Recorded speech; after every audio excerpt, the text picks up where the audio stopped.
யாருமே இல்லாத கடையில யாருக்குடா டீ ஆத்துற? உன் கடமை உணர்ச்சிக்கு ஒரு அளவே இல்லையாடா? தேசியம் என்ன ரொம்ப நாள் கழிச்சு வர்ற, என்ன விஷயம்? நீதான் சொல்லணும். இது இப்பதானே கடை திறந்திருக்க. இப்பதான் திறந்திருக்கேன். ஒரு முக்கியமான விஷயம் நான் உன்கிட்ட பேசணும்பா. அதாவது நீங்க இவ்வளோ சொன்னீங்க, திமுக கூட்டணி உடைய போகுது அப்படி இப்படின்னு பேசிக்கிட்டு இருந்தீங்கல்ல. இன்னைக்கு திருமாவளவன் அவர்கள் வந்து ஒரு முக்கியமான முடிவு எடுத்துட்டாரு. அதாவது என்ன வச்சு அரசியல் நகர்வுகளை வந்து நீங்க தீர்மானிக்கலாம்னு நினைக்கிறீங்க. அதுக்கெல்லாம் நான் இடம் கொடுக்க மாட்டேன். ஆதவ அர்ஜுனா வந்து எனக்கு எதிராக செயல்படுறான்னு நீங்க பொருளை கிளப்பி விடுறீங்க. அதே மாதிரி நிறைய பொருளை நீங்க கிளப்பி விடுறீங்க. பாஜகனாலே பொருளைகளை கிளப்பி விடுறதானே வேலை. சரி, பாயிண்ட்டுக்கு வா. அதான் நீங்க இப்படி பண்றதெல்லாம் நான் வந்து இடம் கொடுக்க மாட்டேன். நான் திமுக கூட்டணியில ஸ்ட்ராங்கா இருக்கேன் அப்படிங்கிற மாதிரி சொல்லியிருக்காரு. இது வந்து எங்க வயித்துல புளிய கரைக்க போகுது. புளிய கரைக்கிறது ரொம்ப பதட்டத்தை ஏற்படுத்தி இருக்கும்னு நினைக்கிறேன். இப்ப ஆதவ அர்ஜுனா பேசினார்ல, அதான் தப்பா? ஆதவ அர்ஜுனா பேசுனது அது எனக்கு தெரிஞ்சு நான் எப்பவுமே சொல்றேன்ல. ஆதவ அர்ஜுனா வந்து இல்ல நீ சொல்லுப்பா, ஆட்சியில பங்கு அதிகாரத்தில் பங்கு கொடுக்கணுமா கூடாதாப்பா? கூடாதுப்பா. நீங்க வந்து பிரிவினைவாதத்தை உட்படுத்துறதுக்காக நீங்க அனுப்பப்பட்டவர் தான் ஆதவ அர்ஜுனான்னு நாங்க சொல்றோம். அப்படின்னு சொல்றேன். அதாவது எங்க கூட்டணியை பிரிக்கிறதுக்காண்டி நீங்க அனுப்பியிருக்கீங்க. உண்மைதானே? உண்மையை கடைசி சொல்லுங்க. வரைக்கும் அவங்க வந்து உங்களுக்காக சீட்டு ஜெயிச்சு கொடுக்கணும், உங்களுக்கு ஆதரவு கொடுக்கணும், உங்களுக்காக பிரச்சாரம் பண்ணணும். அவங்களுக்கு ஒரு மந்திரி பதவி கூட கொடுக்க மாட்டேன். இல்லப்பா, அதுக்கெல்லாம் எப்படிப்பா? நாங்க வந்து கூட்டணி ஆட்சி அப்படிங்கறத நம்ம சொல்லவே இல்லையே. கூட்டணி ஆட்சியெல்லாம் தமிழகத்துல மத்தியில சாத்தியம் கிடையாது. கூட்டாட்சி, மாநிலத்துக்கு சுயாட்சி மட்டும் பேச தெரியுதுல்ல. ஆமா, அப்படி பண்ணாதானப்பா நல்லா இருக்கும். அப்பதான் கண்ட்ரோல்ல வச்சுக்க முடியும்.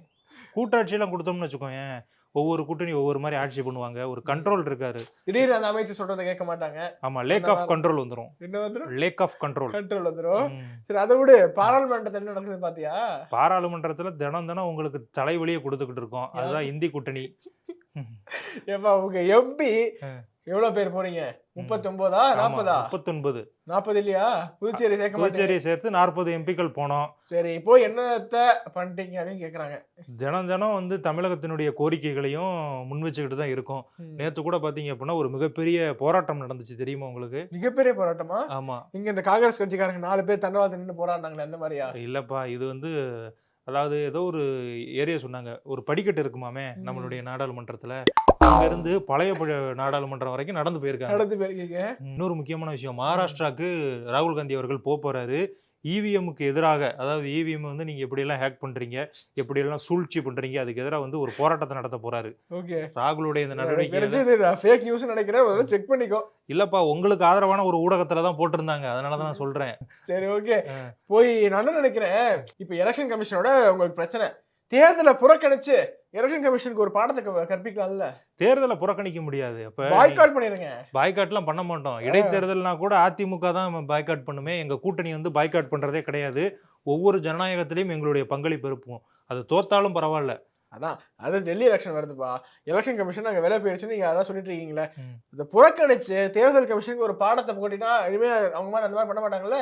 அப்படிலாம் விட்டுற முடியாதுல்ல. அப்படியே எல்லாத்துலயும் பண்ணிக்கிட்டே இருப்பாங்க, நாங்க விட்டுக்கிட்டே இருக்கணுமா? விட்டு பிடிக்கிறதுல எங்களுக்கு கிடையாது.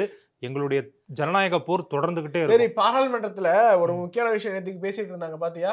எனக்கு தெரியலப்பா, அதெல்லாம் பத்தி தெரியல. OCCRP அப்படிங்கிற ஒரு அமைப்பு இந்தியாவுக்கு எதிராக ஜார்ஜ் சோரோஸிடம் பணம் பெற்றுக்கொண்டு எப்படி இங்க எதிர்கட்சிகளுக்கு பாயிண்ட்ஸ் கொடுக்கறது, இதை பத்தி பேசு, அதை பத்தி பேசு அப்படின்னு அமெரிக்க நிறுவனத்திலிருந்து பாயிண்ட் வாங்கி பேசிட்டு இருக்காரு ராகுல் காந்தி. பெரிய குற்றச்சாட்டு வச்சிருக்காங்க. நீங்க எதிர்கட்சியா இருக்கிறப்ப யார்கிட்ட வாங்கி பேசுனீங்க? இது வரைக்கும் பாஜக எதிர்கட்சியா இருக்கும்போது இந்தியாவுக்கு எதிராக பேசின ஒரு பாயிண்ட் சொல்லு.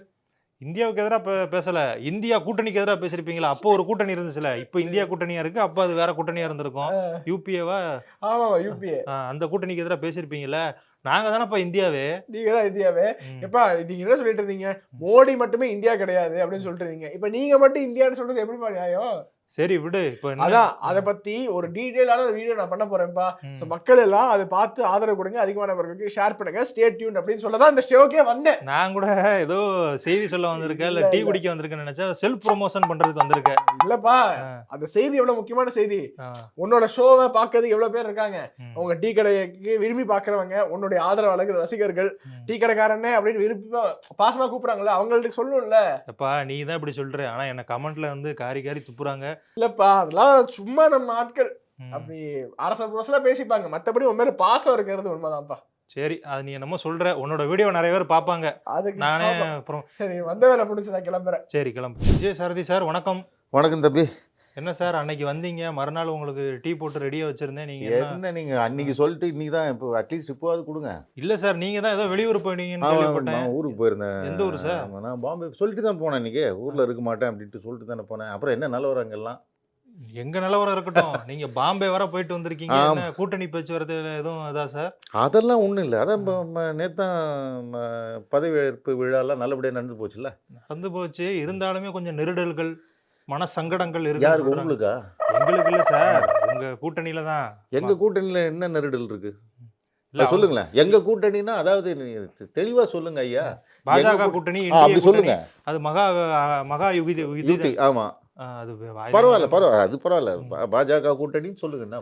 ஆமா சார், அங்க வந்து எங்களுக்கு இந்த துறை வேணும்னு சிண்டே அடம் பிடிக்கிறதாகவும், அந்த துறையை வந்து அஜித் பவார் கேட்கறதாகவும் சொல்றாங்களே, உண்மையா? சொல்றாங்கன்னா யார் சொல்றாங்க? அது ஓரளவுக்காக சொல்லணும். போன வாட்டி கூட நீங்க நான் டீ குடிக்க வரும்போது என்ன இப்படி தான் டைவர்ட் பண்ணிட்டீங்க. சொல்றாங்கன்னா யாரு? உங்க ஆளுங்க சொல்றாங்களா? சார், எங்க ஆளுங்க சொல்லல சார், ஒட்டுமொத்த மீடியாவுமே அதை பத்தி தானே பேசிக்கிட்டு இருக்கு. எந்த மீடியாவை சொல்றீங்க? தயவு செஞ்சு இங்க மீடியாலாம் சொல்லாதீங்க நீங்க. மீடியான்றது அது ஒரு புனிதமான விஷயம். இப்போ போற சமாச்சாரங்கள் மீடியான்னா அது நம்ம அதை பத்தி எதுக்கு விவாதமா சொன்னோம்? உங்களுக்கு தகவல் சொல்றதுக்கு சொல்றேன். இல்ல சார், நெருப்பு இல்லாமல் புகையாது. அதான் அந்த புகை என்ன, நெருப்பு என்னன்றது இப்ப சொல்றேன். நீங்க நினைக்கிற மாதிரிலாம் ஒரு பெரிய இதெல்லாம் கிடையாதுங்க. சரி.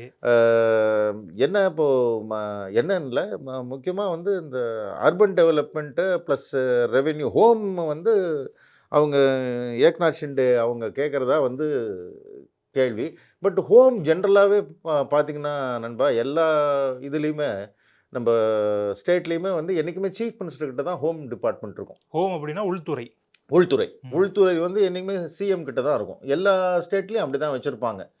ஒரு காலத்தில் அந்த மாதிரி கொஞ்சம், அதாவது 40-50 வருஷம் முன்னாடி இவர் நம்ம கக்கன் ஐயா வந்து ஹோம் டிபார்ட்மெண்ட், காமராஜர், அவர் ஐயா காமராஜர் பீரியடில் அது மாதிரி இருந்தது. பட் ஜென்ரலாகவே சிஎம் தான் ஹோம் டிபார்ட்மெண்ட் வச்சுருப்பாங்க. ஸோ அது வந்து என்ன ஹோம் டிபார்ட்மெண்ட் அவர் வச்சுருக்காரு அப்படின்னு சொல்கிறதுல வந்து ஒன்றும் பெரிய இது கிடையாது. அது வந்து உள்துறை என்றைக்குமே வந்து ஸ்டேட் ஹெட்டுக்கிட்ட தானே இருக்கும், சிஎம்கிட்ட தானே இருக்கும். ஸோ அதுதான் ரெவென்யூ கேட்குறாங்க அப்படின்னு கேள்விப்பட்டேன். ப்ளஸ் அர்பன் டெவலப்மெண்ட் கேட்குறாங்கன்னு கேள்விப்பட்டேன். துணை முதல்வர் அப்படி சொல்லலாம், அவங்களுக்கு தான் செய்வாங்க அதை. பட் அஜித் பவார் வந்து வேறு 2 ஏன்னா எப்படி இது பண்ண போகிறாங்கன்னா, ஒரு கிட்டத்தட்ட ஒரு 19-18 டோட்டல் இதில் வந்து ஒரு 15லேருந்து ஒரு 17. அஜித் பவாருக்கு கொஞ்சம் வந்து ஒரு 15 அந்த மாதிரி ஒரு அலோகேஷன் வச்சுருக்காங்க. இது வரைக்கும் எதுவுமே ஃபைனலைஸ் பண்ணல. Nothing has been finalised. எல்லாமே வந்து வாய்மொழியான செய்தி தான். பட் இந்த செய்தியில் பெரும் ஒரு நம்பகத்தன்மை இருக்குன்றது என்னுடைய அபிப்பிராயம். நான் கேள்விப்பட்டு பேசின வரைக்கும் இதுதான் உண்மை. உங்க அபிப்பிராயத்தை நீங்க சொல்லிட்டீங்க. சொல்லுங்க. எங்க அபிப்பிராயம் ஒன்று இருக்கு, அதை நாங்கள் சொல்லட்டுமா? உங்களுக்கு அபிப்பிராயமே கிடையாது, ஸ்ட்ரெயிட்டாக தானே அடிப்பு. சொல்லுங்க. இல்லை சார், அஸ்ஸாம்னு ஒரு மாநிலம் இருக்கு. சரி. ஒரு சின்ன மாநிலம், அழகான மாநிலம். அந்த மாநிலத்தில் ஒரு கொடுமையான சட்டத்தை கொண்டு வந்திருக்கீங்களாமே. கொடுமையா? ஆமா சார். கொலை பண்ணிட்டாங்களா? இல்லை சார், பீஃபை தடை பண்ணிட்டீங்களாமே. அந்த மக்களுடைய உணவுல நீங்க கை வைக்கிறீங்க சார். இது இப்போ அடுத்த பிரச்சனையா இருக்கு. ஆமா சார், 8 வருடங்கள் சிறை. பீஃப் சாப்பிட்டாங்களானோ இல்ல பீஃபை வந்து பொது இடங்கள்ல வச்சு விட்டுறாங்க அப்படின்னா 8 ஆண்டுகள் சிறை சார். ஆக்சுவலா அது வந்து நீங்க கவுஹாத்தி டிராவல் பண்ணிருக்கீங்களா சார்? கவுஹாத்தி ஸ்பெல்லிங்கே எனக்கு தெரியாது சார். சரி, அதுப்பா சரி, பரவாயில்ல, அதை பத்தி இல்லை. அங்கே எப்படின்னா, நம்ம ஜென்ரலாகவே அங்கே வந்து கொஞ்சம் அந்த நார்மலாக நம்ம ஊரில் இருக்க ஸ்டால் மாதிரி கொஞ்சம் பீஃப் ஸ்டால்ஸ் அதிகம்னு அங்கே கண்கூட பார்க்க முடியும். நார்மலாக நம்ம தெரு வடை வைக்கிற மாதிரி சாதாரணமாக அங்கே இருக்கும். ஜென்ரலாகவே அவங்க என்ன எது டிஸ்கஸ் பண்ணி வந்தாங்கன்னு நம்ம வந்து தெரிஞ்சுக்கிறது என்னன்னா, ஆக்சுவலாக வந்து இந்த அது நல்லது கெட்டது சாப்பிடலாம் வேண்டாம் அப்படிங்கிற இது இல்லாமல், அது நீங்கள் நினைக்கிறது என்னன்றது எனக்கு தெரியும். பசுவதை அந்த மாதிரி எடுத்துகிட்டு போயிட்டாங்க அப்படிங்கிற மாதிரி நீங்கள் நினைக்கிற. பட் அப்படி கிடையாதுன்றது தான் நான் கேள்விப்படுறேன். நான் எனக்கு அதாவது நம்ம என்றைக்குமே ஒரு தகவல் பேஸ் பண்ணி தானே சொல்ல முடியும். அப்படி கிடையாது. அதனால் கொஞ்சம் ஏதோ சில உபாதைகள்லாம் வருதுன்றது வந்து அவங்க சில பேர் ஃபீல் பண்ணுறாங்க.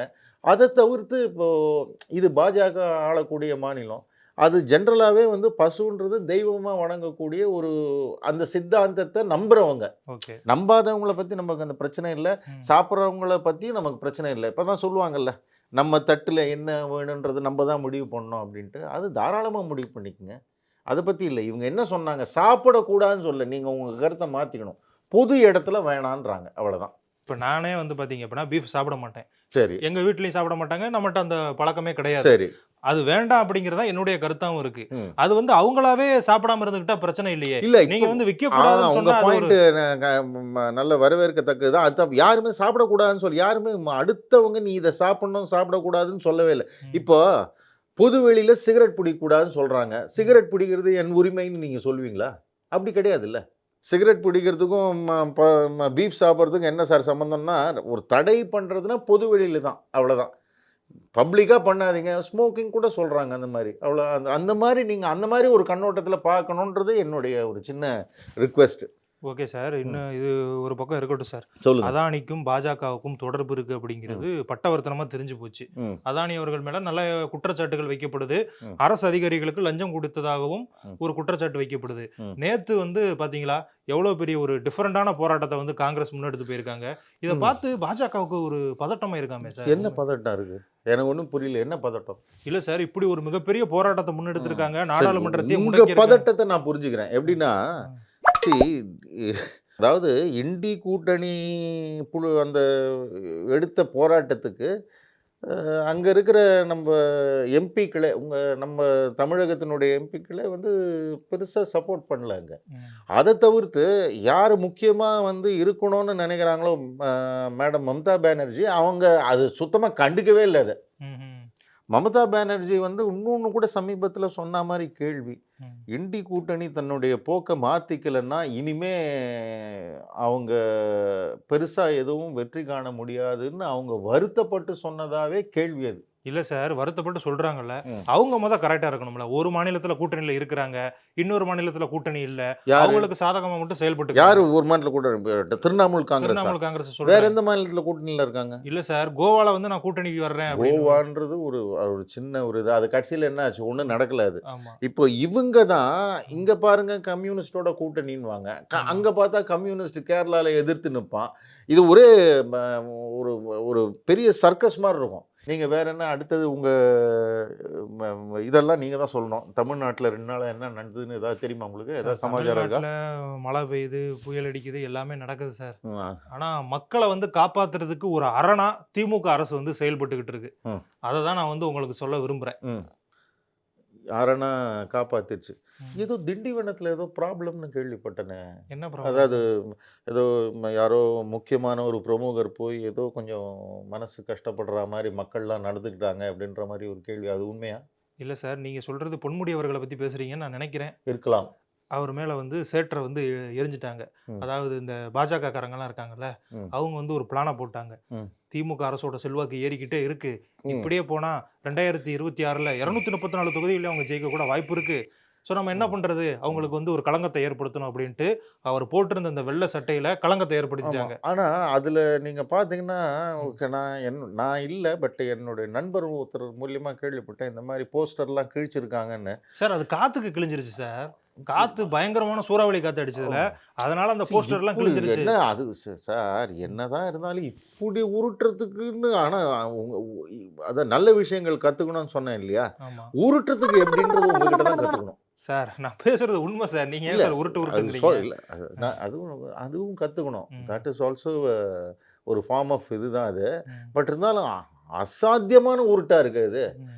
ஆக்சுவலா இந்த மாதிரி இதெல்லாம் வந்து கீழ்த்து எறிய இப்போ இது பண்ணிட்டாங்க அப்படின்னு சொல்லிட்டு அவரே ரொம்ப மனசு வருத்தப்பட்டு கொஞ்சம் ஏதோ என்னடா இது மாதிரிலாம் பண்ணுறாங்கன்ற அவரே மனசு வருத்தப்பட்ட மாதிரி தான் நான் கேள்விப்பட்டேன்.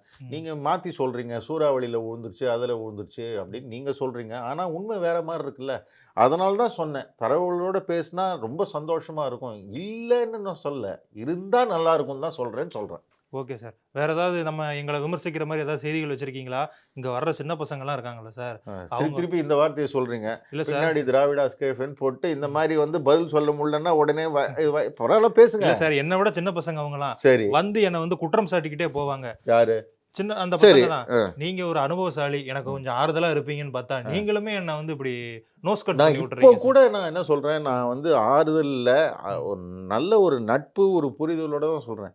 அப்படி இருந்தா அவ்வளவு சந்தோஷமா இருக்கும். அப்படியே உங்க என்ன சொல்றது, இங்கெல்லாம் வந்து டீ சாப்பிட்டு போறேன், சில நேரத்தில் நீங்க காசு கூட வாங்குறது இல்லை, அந்த நன்றி மறந்துடுவோம் நானா. பட் இருந்தாலும் அந்த இது இருந்தா நல்லா இருக்கும்னு நினைக்கிறேன். கண்டிப்பா அது இருக்கு சார். ஆ. நீங்க வந்து இன்னொரு நாள் வாங்க, நம்ம சாவகாசமா பேசுவோம். இன்னைக்கு கொஞ்சம் அந்த எனக்கு மனசு கொஞ்சம் பங்களாதேஷ் விஷயத்தையும் கொஞ்சம் மனசுல ஞாபகம் வச்சுக்கோங்க. இல்ல பங்களாதேஷ் விஷயம் எனக்கு இருக்கு சார். நான் அதை பத்தி உங்ககிட்ட பேசணும்னு தான் நினைச்சேன். ஆ. ஏன் அப்படின்னா யூனுஸ் என்ன சொல்றாரு அப்படின்னா, ஹசீனா இருக்காங்கல்ல, ஷேக் ஹசீனா, அவங்க ஆட்சி காலத்துல இதை விட கொடுமைகள் இந்துக்களுக்கு சார் நடந்தது. இதுதான் இப்போ இது இப்போ கரெக்டா உங்களுக்கு இதுவாகுதா? ஆமா. இப்போ என்னைக்குமே என்னன்னா ஆ. 10 பேர் ஒரு இதுதான் இந்த இதுக்கும் என்ன ஒரு இதுன்றது கனெக்ஷன்றது பாருங்க. 10 பேர் உங்க டைம்ல இறந்துருக்காங்க. ஒரு உதாரணம் 10ன்னா 10 இல்ல 5 இல்ல ஒரு எக்ஸ் ஒரு 10 பேர் அப்படின்னு வச்சுப்போம். 10 பேர் இந்த மாதிரி ப்ராப்ளத்தில் இருக்காங்க. இந்த மாதிரி அவங்க தாக்கப்பட்டார்கள், இல்லை விரட்டி அடிக்கப்பட்டார்கள், இல்லை வந்து அவர்களுக்கு ஏதோ ஒரு இதுனா இங்க 10 பேர்னா இல்லை போன டைம்ல 12 பேர் இப்போ 10 பேர் ஆயிருக்கு, 2 குறைஞ்சு போயிருக்கு. இப்படி தான் டிஸ்கஷனே போயிட்டு இருக்கு. 10 பேர் பண்ணது அது ஒரு பாதகமான செயல் அப்படிங்கிறது அதுதான் வரணும் முன்னாடி. இல்ல அவர் என்ன சொல்றாரு, கொஞ்சம் கொஞ்சமா குறைஞ்சுக்கிட்டே வருது. ஒரு கட்டத்துல ஒரு கட்டத்துல மொத்தமா ஒழிச்சு வெளில அனுப்பிச்சிடுவாங்க. அவ்வளவுதான், யாருமே இருக்க மாட்டாங்க அங்க. தவறுகளே நடக்காதுன்னு சொல்றாரு சார். நானுமே சொல்றேன் சார், தவறுகள் நடக்கிறதுக்கு இனிமே அவங்கெல்லாம் அங்க இருந்தா தானே. எல்லாரையும் இந்த மாதிரி பண்ணியாச்சுன்னா அவங்க எங்க இருக்க முடியும் சார். நீங்க திண்டிவனத்துல நடந்ததை பத்தி எல்லாம் பேசுனீங்க. ம். எங்க ஆட்சியை குறை சொன்னீங்க, அவ்வளவுதான் நீங்க சொன்னது. சரி. ஆனா அதுக்கு நான் வந்து எங்க ஆட்சி எவ்வளவு பரிசுத்தமானது, மக்களுக்கானது அப்படிங்கறத நிரூபிக்கிற விதமா ஒரு சம்பவம் நடந்திருக்கு. அதை நான் உங்களுக்கு சொல்றேன். அதே திண்டிவனத்தை சேர்ந்த ஒரு மாணவி வந்து தனியார் சேனல்ல ஒரு பாட்டு போட்டியில கலந்துருக்காங்க. சரி. அந்த பாட்டு போட்டியில அவங்க என்ன சொல்றாங்கன்னா, நாங்க வந்து எங்க ஊருக்கு வந்து பஸ் வசதி கிடையாது, சரி. 5 கிலோமீட்டர் நடந்து போய் தான் நாங்க வந்து பஸ்ல ஏறணும் அப்படிங்கிற மாதிரி அந்த நிகழ்ச்சியில பேசியிருக்காங்க. அவங்க ஊர் திண்டிவனத்தை பக்கத்துல இருக்கு. சரி. இதை கேட்ட அமைச்சர் சிவசங்கர் இருக்காருல்ல, போக்குவரத்து துறை அமைச்சர், அவர் என்ன பண்ணியிருக்காருன்னா, அந்த மாணவி ஊருக்கு பஸ் வசதி செஞ்சு கொடுத்துருக்காரு. அது மட்டும் இல்லாம அந்த மாணவியோட கையிலேயே அந்த பஸ்ஸை வந்து துவக்கி வச்சிருக்காங்க. இது நல்ல விஷயம். இதை யாரும் மறுக்கிறதுக்கு இல்லையா? இதை யாரா தப்பா சொல்ல போறாங்க? அது எப்படி? இப்போ உங்களுக்கும் எங்களுக்கும் அதான் வித்தியாசம். நல்ல விஷயத்தை நாங்க என்னைக்குமே பாராட்டுவோம். இது நல்ல பாராட்டுறீங்க சார், நீங்க நல்ல மனுஷன் பாராட்டுறீங்க. ஆனா அரசியல்வாதிகள் பாராட்ட அரசியல்வாதி இல்ல. இப்போ நீங்கள்லாம் கூட தான் அரசியல்வாதி. நீங்க நல்ல விஷயத்தை என்னைக்கு பாராட்டிருக்கீங்க? அது சொல்லுங்க. அது என்னதான் நல்ல விஷயமானாலும் நீங்க பேச மாட்டீங்க. உங்க ஆட்களை வச்சு பேச வைப்பீங்க, அவ்வளவுதான். இப்போ நான் சொல்றேன் பாருங்க, நல்ல விஷயம் அது, பாராட்டுக்குரியது. அந்த அமைச்சர் வந்து நிஜமாக ரொம்ப பெரிய செயல் அது. அந்த மாணவிக்கு முதல்ல நன்றி சொல்லணும். அப்புறம் வந்து அமைச்சருக்கும் நம்ம நன்றி சொல்ல கடமைப்பட்டிருக்கோம். அதில் எந்த மாற்று கருத்தும் கிடையாது. கொஞ்சம் அப்படியே இது பண்ணிட்டு பல்லாவரம் அந்த தண்டு மாரியம்மன் கோயில் பக்கம் வந்துடலாமா சார்? அந்த விவரம் தான் நேத்தே முடிஞ்சிருச்சே சார். என்ன முடிஞ்சது? இன்னைக்கும் தொடருதா சார்? என்ன சொல்லுங்க. என்ன பேர் உயிரிழந்தாங்க, அந்த நிறைய பேர் பாதிக்கப்பட்டாங்க, அந்த விவகாரம் முடிஞ்சிருச்சு இல்ல சார்? அது வந்து ஒரு துன்பகரமான நிகழ்வு. ப்ளீச்சிங் பவுடருக்கு பதிலாக என்ன கலந்தாங்கன்னு அந்த பகுதி மக்கள் என்ன சொன்னாங்கன்றது நீங்க இன்னும் கேட்கலையா சார்? அது வந்து இன்னைக்கு நடந்தது வேற செய்தி சார். அதாவது அந்த ஊர் மக்கள் வந்து ப்ளீச்சிங் பவுடருக்கு பதில் சுண்ணாம்பு வந்து போட்டு போயிட்டாங்க. அதான் சொல்றேன், ப்ளீச்சிங் பவுடருக்கு பதிலாக என்ன சுண்ணாம்பு பவுடர் போட்டு போனது யாரு? அதை சொல்லணும்ல நீங்க. ஊழியர்கள், மாநகராட்சி ஊழியர்கள். மாநகராட்சி யார் கீழே வருது? அதை சொல்லணும்ல. இப்பதான் பாராட்டுறாருன்னு நினைச்சேன். அதுக்கு முன்னாடி அதுதான் எங்களுடைய நேர்மை நண்பா. நல்ல விஷயம்னா கண்டிப்பா முதல் ஆளா வந்து நம்மளே பாராட்டிடுவோம். அதாவதுங்க, ஆட்சியில நல்ல விஷயம் நடந்ததுன்னா எங்க ஆட்சி பாருங்க ரொம்ப சூப்பரா இருக்குன்றீங்க. மாநகராட்சி இந்த மாதிரி நடந்திருக்குன்னு கேட்டா அது ஊழியர்கள் தான். அப்படி அது அவங்க யார் கீழே வராங்க? அவங்க வந்து ஒருத்தருடைய இதில் தானே இருக்காங்க. They are coming under somebody இல்லையா? ஸ்டேட் ஹெட் தானே அவங்களுக்கும் முக்கியமானது. அப்போ நீங்க அந்த இதையும் நீங்க தானே எடுத்துக்கணும். இப்போ ஒரு அமைச்சர் வந்து என்ன சொல்றாரு, இது வந்து ஏதோ இது பண்ணும்போது அந்த மாதிரிலாம் ஒன்றும் கிடையாது, உணவுல தான் கலந்துருக்கு அப்படின்றாரு. வாட்டர் கண்டாமினேஷன் இதுல முக்கியமான காரணமா இருக்கும்ன்றது தான் வந்து பெரும்பாலும் சொல்றது. பட் ஆனால் அது இன்னும் கன்ஃபார்ம் ஆகலை. நீங்கள் சொல்கிற மாதிரி அதுக்கு உண்டான ஆய்வுகள்லாம் நடக்குது. அது எப்படி 1 or 2 டேஸில் வெளியே வந்துட போகுது. பட் இருந்தாலும் அந்த அலட்சிய போக்குக்கு நீங்கள் என்ன பதில் சொல்வீங்க சார்? அதுவும் தப்பு தான் சார். நான் வந்து நீங்கள் எப்படி பாஜக முதல்ல எனக்கு தெரிஞ்சு ஒரு ஊபி வாயால் ஆமாம் சார் அது தப்பு தான் சொல்ல வச்சதே என்னுடைய பெரிய வெற்றி. இந்த வாரத்தில் 7 நாள், இந்த 7 நாள் 7 கிழமைகளில் பிறந்திருந்தா அவங்களுக்கு எந்த மாதிரி விஷயங்கள் இதெல்லாம் செஞ்சால் அவங்களுக்கு இதெல்லாம் இன்னும் கொஞ்சம் சக்ஸஸ்ஃபுல்லாக இருக்கும், பவர்ஃபுல்லாக இருக்கும்? ஏன்னா ஒரு கிழமையை போய் பெருசா பேசணுமா அப்படின்னா, நம்முடைய ஜோதிட சாஸ்திரமும் இந்த வான சாஸ்திரத்தையே வாழ்க்கையா வச்சிருந்தவங்க நம்முடைய மக்கள். இந்த மாதிரி ஆன்மீகம் மற்றும் ஜோதிடம் சார்ந்த இன்னும் பல வீடியோக்கள் பார்க்கணுமா? மறக்காம திருவருள் டிவிக்கு சப்ஸ்கிரைப் பண்ணுங்க. திருவருள் டிவியுடைய சேனல் லிங்க் இந்த வீடியோடைய டிஸ்கிரிப்ஷன்ல இருக்கு.